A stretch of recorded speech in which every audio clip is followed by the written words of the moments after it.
नमस्ते बच्चों, मैं कीर्ति शर्मा और आप मेरे साथ पढ़ रहे हैं कक्षा 10 की भौतिक विज्ञान चैप्टर नंबर 10 और आज हम पढ़ रहे हैं पार्ट नंबर 2। बच्चों, लास्ट पार्ट में हमने पढ़ चुके हैं कि बल किस तरीके से किसी वस्तु की गति में बदलाव कर सकता है, गतिशील अवस्था को विराम अवस्था में ला सकता है, विराम अवस्था को गतिशील कर सकता है, वस्तु की आकृति में परिवर्तन कर सकता है, उसके आकार में परिवर्तन कर सकता है, उसकी दिशा में परिवर्तन कर सकता है। फिर हमने पढ़ा कि जड़त्व क्या होता है। ठीक है, आज हम पढ़ेंगे न्यूटन की गति के नियम। तो जो न्यूटन है उन्होंने लगभग 3 नियम दिए। सबसे पहले हम पढ़ रहे हैं न्यूटन की गति का पहला नियम। जो न्यूटन की गति का पहला नियम है इसे बच्चों जड़त्व का नियम भी कहते हैं। जड़त्व क्या होता है ये हम लास्ट पार्ट में पढ़ चुके हैं। तो देखो बच्चों कि कोई भी वस्तु जिस अवस्था में रहती है वो उसी अवस्था में रहना चाहती है, वो अपनी गति की अवस्था को बदलने का विरोध करती है। अगर वो स्थिर है तो वो स्थिर रहना चाहेगी और वो गतिशील है तो वो गतिशील रहना चाहेगी। यही नियम के अंदर न्यूटन ने बताया है। तो देखो क्या बताया कि प्रत्येक वस्तु अपनी गति की अवस्था में परिवर्तन का विरोध करती है। हम जानते हैं कि वस्तुओं के इस गुण को क्या कहते हैं, जड़त्व कहते हैं। इसी कारण न्यूटन के गति के प्रथम नियम को जड़त्व का नियम भी कहते हैं। मतलब न्यूटन की गति का प्रथम नियम को क्या कहते हैं, जड़त्व का नियम भी कहते हैं। और जड़त्व का नियम क्या है कि कोई भी वस्तु अपनी स्थिति में या अपनी गति की अवस्था में बदलाव का विरोध करती है। अगर वो स्थिर है तो वो स्थिर रहना चाहेगी और वो गतिशील है तो गतिशील रहना चाहती है। देखो ये कोई बस है, ठीक है, ये बस अभी रुकी हुई है।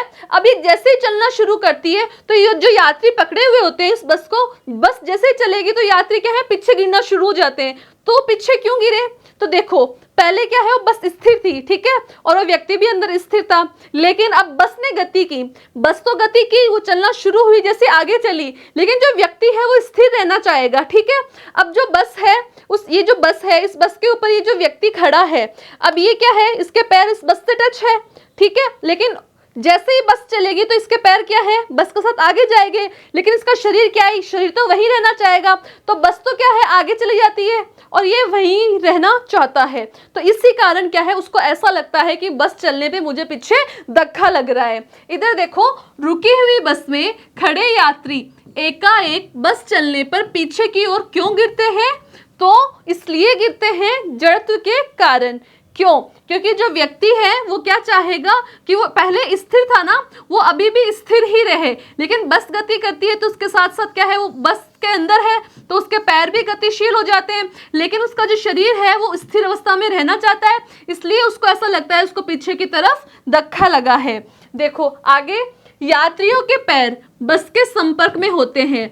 अचानक बस चलने पर पैर बस के साथ गति में आ जाते हैं, लेकिन यात्री के शरीर का ऊपरी हिस्सा जड़त्व के कारण स्थिर रहने की कोशिश करता है और पीछे वाली दिशा में गिरने लगता है। ठीक है, अब देखो ये तो क्या था, जब बस रुकी हुई थी और चलना शुरू हुई तो हम यूँ पीछे की तरफ गए, लेकिन अब बस चल रही है, ठीक है, हम भी चल रहे हैं और अचानक ब्रेक लगता है और ब्रेक लगती है हम क्या ऐसे आगे आते हैं ना, तो अब क्या हुआ, अभी भी जड़त्व ही काम कर रहा है। क्यों, क्योंकि अब बस चले जा रही है तो हमारा शरीर भी क्या गतिशील है, वो भी चले जा रहा है। अब बस रुकी तो जैसे ही बस रुकी, बस रुकते ही हमारा जो पैर है क्या, वो भी रुकेंगे, क्योंकि बस के साथ टच है ना, तो पैर तो रुकना चाहेंगे, लेकिन ऊपर का जो बाकी शरीर है वो क्या था, गतिशील था, वो गतिशील ही रहना चाहेगा। अब बस तो रुक गई लेकिन वो आगे का हिस्सा गतिशील रहना चाहेगा और हम क्या है, आगे की तरफ झुक जाते हैं। इधर देखो, चलती बस के अचानक रुकने पर आगे की ओर झुकते यात्री, तो दोनों का कारण तो क्या है, जड़त्व ही है।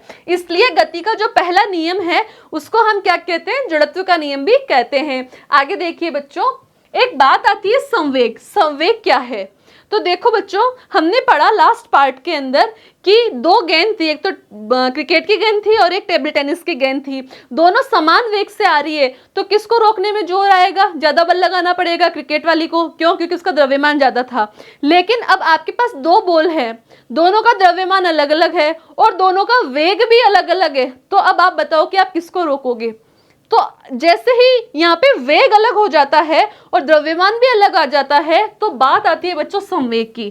अब ये संवेग क्या होता है, पढ़िए देखिए, गतिशील वस्तु को रोकने के लिए लगाया जाने वाला बल उसके द्रव्यमान पर निर्भर करता है, ये हम पढ़ चुके हैं। अब मान लीजिए एक ही द्रव्यमान की 2 अलग अलग गेंदें अलग अलग वेग से गति में है, किस गेंद को रोकने में अधिक बल लगेगा? आप देखेंगे कि अधिक वेग वाली गेंद को रोकने में अधिक क्या लगेगा? बल लगता है। ठीक है, अर्थात वस्तु को रोकने के लिए जितना बल चाहिए वह उसके किस पे निर्भर करेगा? वेग पे। पहले तो हमने पढ़ा कि जो द्रव्यमान था उसके ऊपर निर्भर कर रहा है। ठीक है, अब द्रव्यमान के साथ अगर दोनों वस्तुओं का वेग भी अलग अलग आ रहा है तो किस पे निर्भर कर रहा है? वेग पे निर्भर कर रहा है। जिसका ज्यादा वेग होगा उसको रोकने के लिए हमें अधिक बल लगाना पड़ेगा। तो देखो, वस्तुओं की गति द्वारा उत्पन्न प्रभाव उनके द्रव्यमान और वेग दोनों पर निर्भर करते हैं। ये बात हमें समझ में आ गई कि द्रव्यमान और वेग दोनों पे क्या निर्भर करेगा? बल लगाना। ठीक है, इन दोनों राशियों के आधार पर हमें एक नई राशि मिलती है जिसको हम क्या कहते हैं बच्चों? संवेग कहते हैं। तो संवेग क्या होता है बच्चों? देखो, किसी भी गतिशील वस्तु का संवेग, संवेग को हम लिखते हैं P से। ठीक है, उसके द्रव्यमान और वेग के गुणनफल से परिभाषित होता है। मतलब देखो क्या कहना चाह रहा है कि किसी भी वस्तु का जो संवेग है, संवेग किस किस पे निर्भर कर रहा है? उसके द्रव्यमान और उसके वेग पे। तो द्रव्यमान को तो बच्चों क्या लिखते हैं? m से, वेग को किससे लिखते हैं? v से, और संवेग को किससे लिखते हैं? p से। तो जो संवेग होता है वो द्रव्यमान और वेग का जो गुणनफल होता है उसके बराबर होता है। तो आपके पास फॉर्मूला क्या बन गया? P बराबर mv। यहाँ P तो क्या है? P तो है संवेग, m है आपका द्रव्यमान और v है आपका वेग। आपको ये फॉर्मूला याद रखना है कि P बराबर क्या होगा? mv। ठीक है बच्चों, P बराबर mv। आगे देखिए, संवेग का ऐसा ही मात्रक। तो देखो, संवेग P बराबर क्या था? m into v। m क्या है? द्रव्यमान। द्रव्यमान का क्या होता है मात्रक? किलोग्राम। और जो वेग है, वेग का मात्रक क्या होता है? मीटर पर सेकंड। तो ये किसका मात्रक आ गया? ये आ गया संवेग का मात्रक। क्या? किलोग्राम मीटर पर सेकंड। देखिए, संवेग का ऐसा अंतरराष्ट्रीय मात्रक किलोग्राम मीटर प्रति सेकंड, किलोग्राम मीटर प्रति सेकंड है। संवेग में परिमाण और दिशा दोनों होते हैं, इंपॉर्टेंट है। इसकी दिशा वही होती है जो आपके वेग की दिशा होगी, वो ही क्या है? संवेग की दिशा होती है। ठीक है बच्चों, यहाँ तक कोई दिक्कत? आगे देखिए, न्यूटन की गति का दूसरा नियम। तो न्यूटन की गति का पहले नियम को और क्या कहते हैं? जड़त्व का नियम कहते हैं। अब देखो दूसरा नियम क्या कहता है न्यूटन का, कि जो गति है, गति का द्वितीय नियम ये बताता है कि किसी वस्तु के संवेग में परिवर्तन की दर, किसमें? संवेग में। संवेग में परिवर्तन की दर उस पर लगने वाले बल के समानुपाती होती है और इसकी दिशा बल की दिशा में होती है। देखो कि जो संवेग है, संवेग को किससे लिखते हैं? P से। ठीक है, इसमें जो परिवर्तन होगा, मतलब पहले कोई P1 था संवेग, अब कोई संवेग है P2, क्योंकि पहले अलग था, अब वो बदल गया, तब कोई पहले P1 मान लिया और अब का क्या मान लिया? P2 मान लिया। ठीक है, तो संवेग में जो परिवर्तन की दर है वो किस पे निर्भर होगी? उस पर लगने वाले बल के समानुपाती होगी। ठीक है, आगे देखो, माना कोई m द्रव्यमान की कोई वस्तु है, ठीक है, जिसका प्रारंभिक वेग तो क्या है? u, और ये सरल रेखा में चल रही है। t समय के बाद में क्या होगा? एक निश्चित बल F लगाने पर उस वस्तु का वेग क्या हो जाता है? v। मान लिया ये कोई हमारे पास वस्तु है, इसका द्रव्यमान m है। ठीक है, ये क्या है? ये चल रही है, गतिशील है। तो u वेग से गतिशील है। u क्या हो गया? इसका प्रारंभिक वेग हो गया। ठीक है, शुरू के अंदर इसका वेग था। अब t समय तक ये ऐसे ही चल रही है, t समय तक। अब t समय के बाद क्या है? हमने इसके ऊपर एक बल लगाया। कितना बल लगाया? माना हमने F बल लगाया, तो F बल लगाने से इसका जो वेग था वो u से बदल के क्या हो जाता है बच्चों? v हो जाता है। ठीक है, ये इतनी बात समझ में आ गई? तब देखो, तब इसका प्रारंभिक और अंतिम संवेग क्या हो जाएगा कि अगर हमने वेग बदला तो इसका संवेग बदल गया। तो प्रारंभिक संवेग को हम क्या मान लेते हैं? संवेग को लिखते हैं P, प्रारंभिक को मान लेते हैं P1, है ना, और संवेग बदला तो बदलने के बाद हो गया P2। ठीक है, अब संवेग बराबर क्या होता है? हम पढ़ चुके, P बराबर mv होता है। m तो क्या है? द्रव्यमान। तो यहाँ पे द्रव्यमान तो देखो क्या है? m ही है। ठीक है, v क्या है? वेग। तो इसका प्रारंभिक वेग क्या है? u। तो P1 बराबर क्या हो गया? mu। ठीक है, अब t समय के बाद इसका संवेग निकालना है, तो t समय के बाद संवेग मान लिया P2।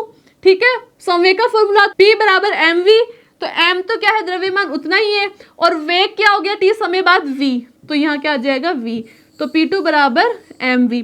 तो ये हमारा पहला संवेग आ गया, ये हमारा दूसरा संवेग आ गया। अब संवेग में परिवर्तन हो रहा है, ठीक है, परिवर्तन कैसे आएगा, t समय बाद। तो देखो P2 में से अगर मैं P1 को माइनस कर दूं तो परिवर्तन आ जाएगा कि संवेग में कितना परिवर्तन हुआ है, ठीक है। और संवेग में जो परिवर्तन की दर है, तो जब भी दर निकालते हैं तो किसकी बात करते हैं, समय की। तो ये क्या हो जाएगा, P2 माइनस P1 बटे T। इतना समझ आ गया क्या? देखो संवेग में t समय में परिवर्तन कितना हो गया, P2 माइनस P1, और संवेग में परिवर्तन की दर कितनी हो गई, P2 माइनस P1 बटे T, ठीक है। अब देखो ये क्या कह रहा था कि जो लगने वाला बल है वो इस संवेग में परिवर्तन की दर के क्या है, समानुपाती होगा। तो इसको आप आगे ले चलो, तो ये जो मान है, ये वाला जो मान है, ये किसके समानुपाती होगा, बल के। यही तो कहा दूसरे नियम ने कि जो संवेग में परिवर्तन की दर है वो उस पर लगने वाले बल के समानुपाती होता है, ठीक है। अब जब भी समानुपाती का चिन्ह हटा के हम बराबर का चिन्ह लगाते हैं तो कोई ना कोई नियतांक लगाते हैं। तो हमने यहाँ पे नियतांक क्या लगा दिया, k नियतांक लगा दिया।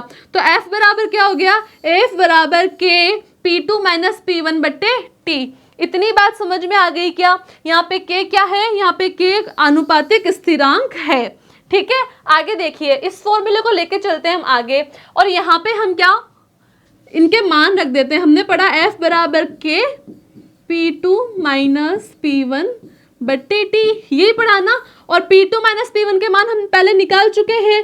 P2 बराबर तो क्या था, mv, और P1 बराबर क्या था, पहला संवेग mu, क्योंकि u क्या है, प्रारंभिक वेग था, और v क्या है, अंतिम वेग है। तो ये वाले मान इस फॉर्मूले में रख देंगे। देखो तो क्या हो गया, f बराबर k, P2 की जगह तो क्या आ गया आपके mv, ये हमने यहाँ रख दिया, और P1 की जगह क्या आ गया, mu, ये हमने यहाँ रख दिया, बट्टे T, ऐसे कैसे आ जाएगा, ठीक है। अब देखो यहाँ पे है mv माइनस mu, तो दोनों में कॉमन क्या है, दोनों में m कॉमन है, तो इसको हम ब्रैकेट से बाहर निकाल लेंगे। तो m को बाहर निकाल लिया तो अंदर क्या बचा, v माइनस u बट्टे t। आपके पास ये वाला फॉर्मूला आ गया। अब इधर देखो, हम पढ़ चुके हैं कि v minus u upon t जो होता है उसको हम क्या कहते हैं, वेग में परिवर्तन की दर कहते हैं। और वेग में परिवर्तन की दर को ही हम क्या कहते हैं बच्चों, त्वरण कहते हैं। और त्वरण को हम किससे लिखते हैं, ऐसे लिखते हैं। तो इसकी जगह में क्या लिख सकती हूँ, इसकी जगह में a लिख सकती हूँ। तो f बराबर क्या फॉर्मूला बन गया, f बराबर k m, तो ऐसे कैसे आ जाएगा, और इसकी जगह क्या आ जाएगा, a आ जाएगा। तो हमारे पास नया फॉर्मूला क्या आ गया, f बराबर k m a। आगे देखिए, एक इकाई बल की अगर हम बात करें, ठीक है, तो हमारे पास क्या था, f बराबर k m a। k तो क्या है, k तो एक स्थिरांक है। m का मान अगर हम 1 किलो ले लें, ठीक है, और a त्वरण का मान अगर मैं 1 मीटर पर सेकंड स्क्वायर ले लूं, ठीक है, तो ये जो मान आएगा ये किसके बराबर आएगा, एक इकाई बल के, ठीक है। अब एक इकाई बल, अब इसका जो मात्रक है, इसके मात्रक को ही हम क्या कहते हैं, न्यूटन कहते हैं, और इसको किससे लिखते हैं, n से, ठीक है। अब n क्या है, बल का मात्रक है। तो आपसे कोई पूछे कि 1 न्यूटन बराबर कितना होता है, तो आप बताएंगे 1 न्यूटन बराबर 1 किलोग्राम इंटू 1 मीटर पर सेकेंड स्क्वायर का मान अगर निकलेगा तो किसके बराबर निकलेगा, 1 न्यूटन के बराबर। इधर देखो, बल के ऐसे ही मात्रक को न्यूटन कहते हैं, इंपॉर्टेंट है एग्जाम के लिए, जिसे प्रतीक n द्वारा प्रदर्शित किया जाता है। अतः 1 न्यूटन बल किसी 1 किलो द्रव्यमान वाली वस्तु में 1 मीटर पर सेकंड स्क्वायर का त्वरण उत्पन्न करता है। मतलब अगर 1 किलोग्राम द्रव्यमान की कोई वस्तु है और उसके ऊपर यदि 1 न्यूटन बल लगा दिया जाए तो उसका त्वरण का मान कितना हो जाएगा, 1 मीटर पर सेकंड स्क्वायर, ठीक है बच्चों। तो देखो बच्चों, अब हम अपने दैनिक जीवन से जुड़े गति के द्वितीय नियम के कुछ एग्जांपल्स देखते हैं जो हमारे डेली लाइफ से जुड़े हुए हैं। सबसे पहला है, तेज गति से आती क्रिकेट बॉल को लपकते समय क्षेत्र रक्षक अपने हाथों को पीछे की ओर क्यों ले जाता है। देखो बच्चों, ये कोई फील्डर है, इसके पास देखो बॉल आ रही है, ठीक है, अभी उसको कैच करना चाह रहा है, तो जैसे ही बॉल आती है ये ऐसे कैच नहीं करता है, ये क्या करता है, उस बॉल को इस तरीके से कैच करता है। तो ऐसे कैच करने से क्या होगा, कुछ तो किया ही होगा ना इसने, ये चाह के ऐसे भी तो कैच कर सकता था, ठीक है। तो इसने ऐसा क्यों किया, इसने ऐसा इसलिए किया कि ऐसे करने से क्या है, लगने वाला टाइम ज्यादा हो रहा है। तो जैसे ही संवेग को शून्य करने में लगने वाला समय बढ़ता है तो उससे क्या होगा, संवेग में परिवर्तन की दर कम हो जाएगी, और संवेग में परिवर्तन की दर यदि कम हो जाती है तो लपकने के अंदर क्या है, कम बल लगाना पड़ेगा, ठीक है। ऐसे कैच करेंगे तो हमें बल ज्यादा लगाना पड़ेगा, और इस तरीके से कम करेंगे तो बल कम लगाना पड़ेगा, क्योंकि संवेग में परिवर्तन की दर क्या है, वो कम हो जाएगी। और क्या होगा, जो फील्डर है, जो उस बॉल को कैच कर रहा है, उसके हाथ को चोट नहीं लगेगी। लेकिन हम ऐसे के ऐसे कैच करेंगे तो क्या होगा, शून्य होने में समय कम लग रहा है, समय कम लग रहा है तो दर कम नहीं होगी, दर कम नहीं होगी तो बल ज्यादा लगाना पड़ेगा, बल ज्यादा लगाना पड़ेगा तो हाथ को चोट आ सकती है। लेकिन हम उसका समय बढ़ा देंगे तो क्या हो जाएगा, समय बढ़ाते क्या है, दर कम हो जाएगी, बल कम लगाना पड़ेगा और उसको चोट नहीं आएगी। तो है ना, देखो इंपॉर्टेंट। आगे देखिए, कोई व्यक्ति जब किसी सीमेंट के फर्श पर गिरता है तो उसे चोट क्यों आती है। मतलब अगर सीमेंट के फर्श पे गिरता है तो चोट आती है, लेकिन हम किसी गद्दे पे, किसी भूसे पे गिरते हैं तो चोट आती है क्या, नहीं ना। ऐसा क्यों कि नहीं आती, तो देखिए इधर कि फर्श को छूने से पहले व्यक्ति का कुछ प्रारंभिक वेग, माना या यू है, माना यू होता है, कोई भी वेग होता है उसका, ठीक है, जो कि उसके विराम अवस्था में आने पर बहुत कम समय में शून्य हो जाता है। मतलब सीमेंट का फर्श है और ये कोई व्यक्ति है, अगर उस पर गिरता है तो क्या है, अचानक से ही क्या है, उसका वेग 0 हो जाता है, ठीक है। तो सेम वो पहले वाली बात आ गई कि व्यक्ति का संवेग बहुत ही कम समय में शून्य हो जाता है, और बहुत ही कम समय में शून्य हो रहा है तो क्या होगा, बल ज्यादा लगाना पड़ेगा, और संवेग में परिवर्तन की दर बहुत ही ज्यादा है, इसलिए व्यक्ति पर लगने वाला बल भी क्या है, ज्यादा है, उससे क्या है, उसको चोट भी ज्यादा आती है, बजाय किसके कि वो रेत या भूसे या फोम के गद्दे पर गिरे, ठीक है। तो अगर वो फोम के गद्दे पे गिरता है तो क्या होगा, संवेग को शून्य होने में जो समय लग रहा है वो समय अधिक हो जाएगा, और समय अधिक होने के कारण क्या है, लगने वाला जो बल है वो कम हो जाएगा, और लगने वाला बल कम हो गया तो उसको चोट क्या है, नहीं आती है। बात समझ में आई। आगे देखिए, कराटे का कोई खिलाड़ी एक ही झटके में बर्फ की एक सिल्ली या टाइल को, एक स्तंभ को कैसे तोड़ देता है। क्या आपने देखा होगा कराटे वाले ऐसे खूब सारी बर्फ की सिल्ली या फिर ना टाइल्स लगा लेते हैं और एक ही प्रहार में सब तोड़ देते हैं। तो क्या करते हैं वो, देखो मैंने 5-7 टाइल्स रख ली और मैं उसको ऐसे धीरे धीरे तोड़ूंगी तो वो टूटेगी नहीं टाइल्स, ठीक है, अपने हाथ पे भी लगेगी। लेकिन मैं ऐसे करके अचानक से एक ही प्रहार में तोड़ूंगी तो टूट जाएगी। क्यों, क्योंकि अचानक क्या होगा, अचानक से जो संवेग है वो शून्य हो जाता है। देखिए इधर, कराटे का खिलाड़ी टाइल्स के स्तंभ या बर्फ की सिल्ली पर अपने हाथ से जितनी तेजी से हो सके प्रहार करता है। इस प्रक्रिया में उसके हाथ का पूरा संवेग बहुत थोड़े समय में शून्य हो जाता है, और थोड़े समय में शून्य होने से क्या होगा कि जो टाइल्स और बर्फ की सिल्ली है उस पर लगने वाला बल बहुत ज्यादा हो जाता है, ठीक है। जितना कम समय में वो 0 होगा उतना अधिक क्या होगा, बल आएगा, और जितना अधिक बल आएगा सिल्ली और टाइल्स क्या है, उतनी जल्दी, उतनी झटके में एक ही बार में टूट जाएगी। बात समझ में आई। लेकिन अगर हम धीरे धीरे प्रहार करेंगे तो लगने वाला समय बढ़ रहा है, ठीक है, और संवेग क्या है, संवेग को शून्य होने में जो समय लग रहा है वो बढ़ रहा है। अगर वो बढ़ेगा तो अचानक से टाइल्स नहीं टूटती है, लेकिन सडनली अचानक संवेग 0 हो जाए तो क्या होगा, बल बढ़ जाएगा, और बल बढ़ने के कारण क्या है, टाइल्स टूट जाती है। ठीक है बच्चों, अब देखो हमारे पास क्या है, ये कोई बंडल है लकड़ियों का रस्सी से बंधा हुआ। अब इस रस्सी से बंधे हुए बंडल को अगर मैं धीरे धीरे उठाऊंगी तो ये नहीं टूटेगा, लेकिन मैं जाके अचानक से उसको उठा ली तो रस्सी टूट जाएगी। क्यों, यहाँ पे भी वही कारण आ जाएगा कि लगने वाला जो समय है, किसमें, संवेग को शून्य करने में लगने वाला समय है वो क्या है, कम है। कम है तो क्या है, बल ज्यादा लगेगा, और बल लगने से क्या है, रस्सी टूट जाती है। बात समझ में आई बच्चों। अब देखो एक एग्जाम्पल है हमारे पास, 15 न्यूटन का बल यदि किसी 3 किलो द्रव्यमान वाली वस्तु पर लगाया जाए तो कितना त्वरण उत्पन्न होगा। तो हमने अभी पढ़ा था गति का दूसरा नियम, क्या पढ़ा था, F बराबर ma, ठीक है। हमें क्या है, क्या दे रखा है, 15 न्यूटन बल, मतलब आपको बल का मान दे रखा है कितना, 15 न्यूटन। फिर बोल रहा है 3 किलो द्रव्यमान, तो आपको m का मान दे रखा है कितना, 3 किलो, और आपसे पूछा क्या है, आपसे त्वरण पूछा है। तो आपको a निकालना है, तो F बराबर ma है, पक्षांतरण कर दो तो a बराबर क्या हो जाएगा, F बट्टे m हो जाएगा, और F का मान कितना है, 15 है। m का मान कितना है 3 है, तो आपके त्वरण का मान कितना आ जाएगा 5 मीटर पर सेकंड स्क्वायर। है ना आसान बच्चों, लेकिन उसके लिए आपको सारे फॉर्मूले आने चाहिए। अगर आपको फॉर्मूले नहीं आएंगे तो आप ये क्वेश्चन भी नहीं कर पाओगे। ठीक है बच्चों, नेक्स्ट पार्ट पढ़ेंगे हम नेक्स्ट वीडियो में। तब तक के लिए आप पढ़ते रहिए, मस्त रहिए, खुश रहिए। धन्यवाद।